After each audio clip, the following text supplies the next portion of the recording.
नमस्कार, मैं खुशी और आप देख रहे हैं हिंद सागर। आइए नजर डालते हैं आज की बड़ी खबर पर। मैं उद्धव ठाकरे नहीं हूँ, एकनाथ शिंदे का जिक्र करते हुए देवेंद्र फडणवीस ने बोला हमला। महाराष्ट्र के राजनीतिक गलियारे से लगातार खबरें आ रही हैं कि मुख्यमंत्री पद छोड़कर उपमुख्यमंत्री बनने के बाद से एकनाथ शिंदे नाखुश हैं। सत्ता गठन, पोर्टफोलियो आवंटन और संरक्षक मंत्री पदों को लेकर बीजेपी और शिवसेना के बीच काफी खींचतान हुई। इसके बाद खबरें आने लगी कि पिछली सरकार की योजनाओं और परियोजनाओं को ठंडे बस्ते में डाला जा रहा है। इसलिए मुख्यमंत्री और उपमुख्यमंत्री के बीच शीत युद्ध की बातें होने लगी। शुक्रवार को मुख्यमंत्री देवेंद्र फडणवीस ने विधानमंडल के बजट सत्र में इन सब पर टिप्पणी की। उन्होंने मीडिया में आ रही खबरों की सुर्खियों का हवाला देते हुए यह सब समझाया। फडणवीस ने क्या कहा? हाल के दिनों में यह हमारी मीडिया की पसंदीदा खबर बन गई है। कुछ ऐसा हुआ कि फडणवीस ने शिंदे की परियोजना को रोक दिया। इस पर फडणवीस ने कहा कि सबसे पहले याद रखिए कि मैं उद्धव ठाकरे नहीं हूं जो चलती योजनाओं को बंद कर दूं। इस पर उनके पीछे बैठे महायुति विधायकों ने जोरदार हूटिंग की। मुख्यमंत्री ने यह भी कहा कि एकनाथ शिंदे के मुख्यमंत्री रहते हुए लिए गए फैसले अकेले उनके नहीं थे, वे मेरी और अजित पवार की भी जिम्मेदारी थे। आरोपों को किया खारिज।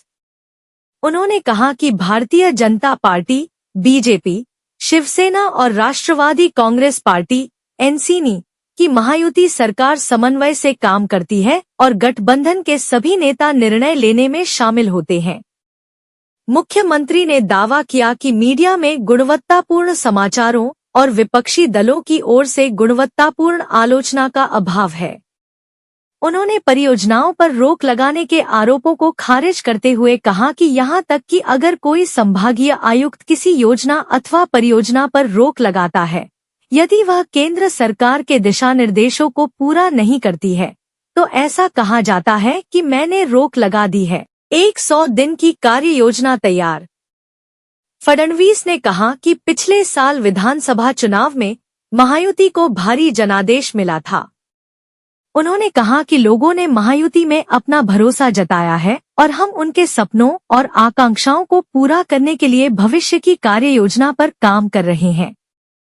मुख्यमंत्री ने कहा कि उनकी सरकार ने तालुका स्तर के कार्यालयों से लेकर मंत्रालय तक के लिए 100 दिन की कार्य योजना तैयार की है, जिसमें कार्यालय रिकॉर्ड में सुधार और जनहितैषी शासन सुनिश्चित करना शामिल है। सभी मेट्रो लाइनें 2027 तक चालू हो जाएंगी। उन्होंने कहा कि भारतीय गुणवत्ता परिषद QCI 100 दिनों में प्रत्येक विभाग के कार्य के आधार पर उसका मूल्यांकन करेगी और अच्छा प्रदर्शन करने वालों को 1 मई को सम्मानित किया जाएगा। उन्होंने कहा कि मुंबई में देश की सबसे लंबी भूमिगत मेट्रो लाइन मेट्रो 3 लाइन जून 2025 तक पूरी तरह से चालू हो जाएगी, जबकि सभी मेट्रो लाइनें 2027 तक चालू हो जाएंगी। फडणवीस ने निवेश आकर्षित करने के लिए गुजरात की कथित रूप से प्रशंसा करने पर विपक्षी दलों की आलोचना की और दावा किया कि महाराष्ट्र में गुजरात की तुलना में 3 गुना अधिक निवेश हुआ है। तो अब तक के लिए बस इतना ही। फिर होगी आपसे मुलाकात ऐसी एक और बड़ी खबर के साथ। तब तक के लिए नमस्कार और देखते रहिए हिंद सागर। ऐसे ही लेटेस्ट अपडेट्स के लिए हमारे चैनल को सब्सक्राइब करें और तुरंत नोटिफिकेशन पाने के लिए बेल आइकन प्रेस करना ना भूलें। और यदि आप हमें फेसबुक के माध्यम से देख रहे हैं तो हमारे चैनल को फॉलो जरूर करें।